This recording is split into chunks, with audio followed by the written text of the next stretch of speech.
When I was 23, my cricket career was nearly over. I had a nasty operation on a ruptured hamstring, which put me out of action for 6 or 7 months, and after it became infected, the surgeon told me I might not be able to play again. Back then I had no idea what I could do other than play cricket.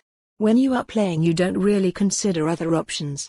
I didn't really try at school, and cricket was all I knew. Even in the winter, I was generally going over to Australia to play more cricket and trying to improve my game, rather than focusing on other things. At the time, to be honest, I couldn't be bothered.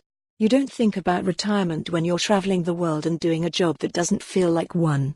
Read more. England are being held back by the same old problems in away test matches. Thankfully, I was lucky enough to carry on and enjoy a 16-year career in the sport I love, playing for England, Hampshire, and Surrey, before I was forced to retire in the summer of 2005, aged 33. By the age of 30 or 31, the thoughts of the end had begun to surface in the back of my mind.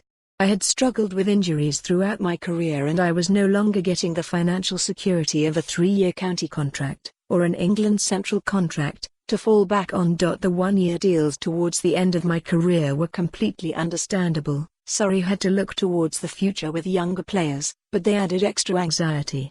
Would my body hold up? Would I have to move county to get another contract?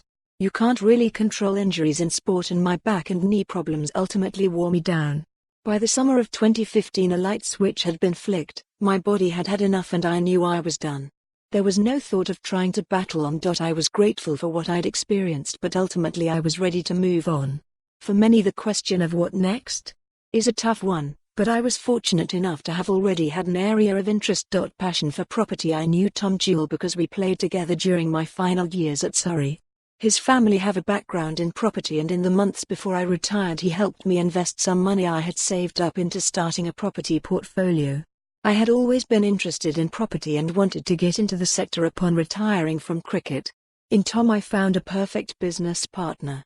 He helped me get into it, and together we had the idea to launch a startup which, 4 years later, has now grown into Source Investment.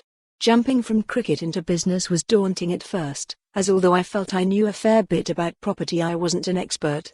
Although it's obviously hard work, I have found it very enjoyable to see the business grow in the right direction and reach the point where clients are coming to us because of the trust we have built up. To begin with, we weren't making much money. For more on this story, visit the news article link.